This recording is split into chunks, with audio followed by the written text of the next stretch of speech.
Hier, j'ai été à la CPI, donc la Cour pénale internationale, et M. Jean-Pierre Bemba a été acquitté.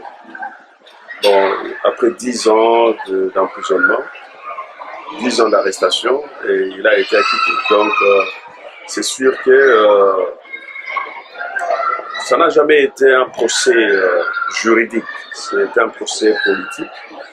Et pour comprendre comment ça s'est passé, il faut que je vous ramène vers l'année 2006.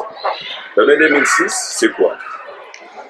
À l'époque, il y avait les élections présidentielles au Congo.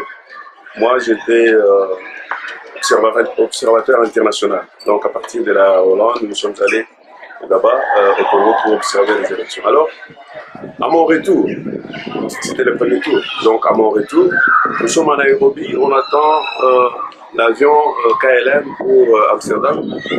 Un des observateurs internationaux, un collègue, disons, a dit quelque chose que j'ai toujours gardé aujourd'hui. Il a dit ceci. On était en train de calculer les résultats du premier tour et en ce moment-là, c'était pas clair qui avait gagné. Est-ce que c'était le président Kabila ou bien c'était Jean-Pierre Bemba? Alors, comme ce n'était pas très clair et que les Occidentaux avaient injecté leur argent, ils voulaient que ce soit au premier tour le président Kabila qui devrait gagner. Alors, comme ce n'était pas très clair qui avait gagné, alors il y a ce collègue-là qui a dit, après calcul, il dit, mais ça doit être le moment pour arrêter Jean-Pierre Bemba. Alors j'étais là, je me dis, attends, ça veut dire quoi? C'est ça maintenant le moment d'arrêter Jean-Pierre Bemba. Et il va ajouter, parce qu'on n'a pas de l'argent pour financer un deuxième tour. Et ça va coûter encore beaucoup d'argent, et ça va... Et c'est trop de procédures. C'est un collègue, un observateur international, un Hollandais, qui dit ça. Ça peut paraître un petit truc qui se pose ce genre de questions. On peut se dire, voilà, ça n'a rien à voir, c'est tout petit, quoi. Mais c'est toute une question qui s'est posée après l'arrestation de Jean-Pierre Bemba. Est-ce qu'on l'a arrêté parce que on ne voulait pas qu'il soit président au Congo? Point d'interrogation. Est-ce qu'on l'a arrêté pour que le président Kabila reste tranquille, vaqué à ses occupations en tant que président favori des Occidentaux à l'époque? Oui. Bon, alors, maintenant, 10 ans après, 10 ans après, Jean-Pierre Bemba est acquitté de tous les griefs qui lui ont été reprochés. Tout cela veut dire tout simplement que la souveraineté de nos pays n'est pas dans nos pays à nous. Aujourd'hui, les Congolais ont jubilé la libération de Jean-Pierre Bemba. Il va être libéré probablement la semaine prochaine parce qu'il a encore une année de condamnation, mais il en a fait 10 ans, donc on va le libérer et puis il va être, on va lui payer beaucoup d'argent par rapport à ses 10 ans en prison du fait qu'il a été acquitté. Mais les Congolais ont jubilé. Ils ont jubilé partout, dans les rues de Kinshasa, ici en Europe, même à la CPI, je les ai vus en train de jubiler. C'est très bien, parce que Jean-Pierre Bemba, c'est une personne, c'est un humain. Il a été très longtemps en prison, c'est très bien pour la famille, mais pour le Congo aussi, qu'il soit libre. Mais quand on jubile, on doit rester aussi alerte avec notre pensée. On doit être vigilant dans nos pensées.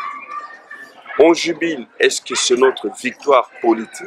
Je ne pense pas que ce soit la victoire politique ni de Jean-Pierre Bemba, ni du Congo, ni du régime en place, mais c'est la victoire politique de ceux-là qui l'ont arrêté en 2006. Il a été, pour vous rappeler, il a été arrêté à Bruxelles. Et après son arrestation, c'est Ocampo, le procureur de la CPI, qui dans la nuit va établir un mandat d'arrestation.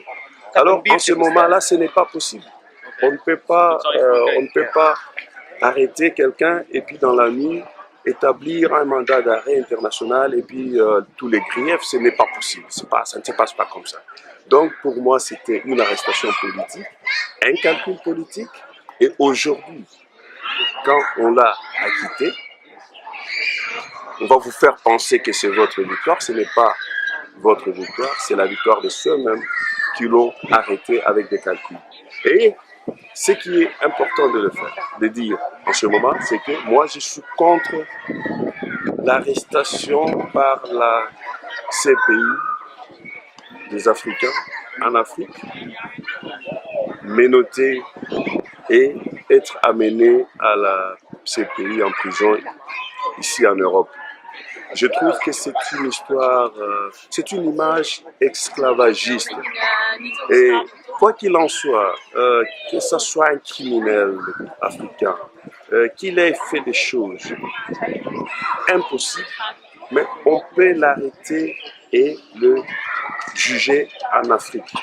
Donc il faudra que nous puissions avoir cette mentalité-là et de ne pas dire, voilà, oui, par exemple, oui, il y a tel leader qui a fait ceci. Parce qu'il y en a qui disent déjà, oui, Kabila, on va l'arrêter et on va l'amener à la CPI.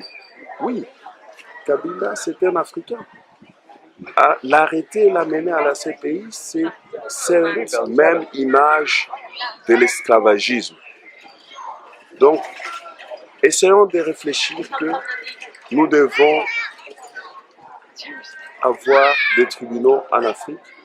Nous devons nous juger nous-mêmes en Afrique et arrêter l'esprit de vengeance parce que ce sont les gens qui pensent en vengeance qui diront oui, maintenant ça sera notre tour et le tour de Kabila pour qu'il soit en prison. Ça, je ne pense pas, je ne suis pas derrière ce genre d'idées. Voilà, c'est ça la lecture de ce qui s'est passé hier. Ce n'est pas la victoire de la population africaine, c'est la victoire de ces gens-là qui travaillent dans l'ombre à partir d'ici en Occident pour garantir leurs intérêts politico-économiques, géopolitiques en Afrique. Voilà, c'est tout ce que je voulais dire en ce moment. Bon, merci. Mais la libération de Bemba bouleverse un peu le rapport de force. Oh, tout à fait, sur la situation au Congo et internationalement. Tout à fait. Comment est-ce que vous voyez la suite? Tout à fait, parce que on l'a pas, ce n'est pas un hasard qu'on l'ait libéré hier. Et justement, nous sommes en juin. C'était le 8 juin hier qu'on l'a libéré. Et il y a les élections qui sont prévues le 23 décembre à Kinshasa. Et donc, les dépôts des candidatures, c'est en juin jusqu'en juillet, je pense. Donc, c'est tout à fait opportun que Jean-Pierre Bemba descende sur Kinshasa pour déposer sa candidature afin qu'il puisse être candidat à la présidence. Et probablement, il va réussir parce que les gens vont jubiler. Nous avons gagné contre les Occidentaux, mais ce n'est pas la victoire. Donc c'est le calcul qui a été derrière. Alors, il y a la scène politique congolaise qui est bouleversée totalement. Il y a les opposants qui jubilent aussi en même temps, mais il faut faire attention parce que il y a certains opposants qui sont malheureux du fait que Jean-Pierre Bemba soit libéré.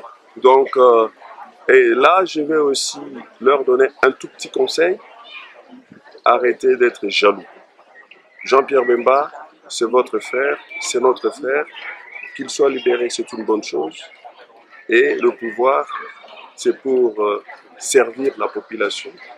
Et on peut apprendre à partager le pouvoir. Donc, il faut arrêter d'être jaloux qu'ils viennent bouleverser les cartes politiques au Congo. Voilà, c'est ça ce que je pouvais dire en ce moment. Alors, M. Bemba est libre, sera libéré très bientôt. Avez-vous personnellement un message à M. Bemba que vous avez connu pendant vos travaux au Congo?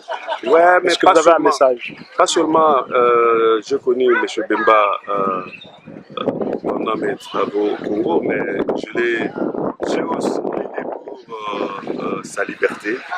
Là, je ne veux pas traîner là-dessus, mais je vais lui conseiller de ne pas avoir un esprit revanchard.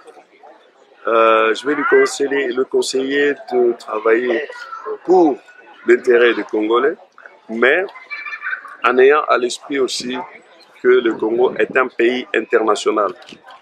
Donc, c'est vrai que la souveraineté d'un pays, c'est ça ce qui fait la fierté d'un pays. Mais nous vivons dans un monde globalisé. Donc, il faut rêver d'un Congo où on peut nous laisser tranquilles, mais à condition que nous puissions aussi garantir certains intérêts des autres acteurs internationaux sans perdre de vue le pain et la paix du peuple congolais et du peuple de la région. Voilà.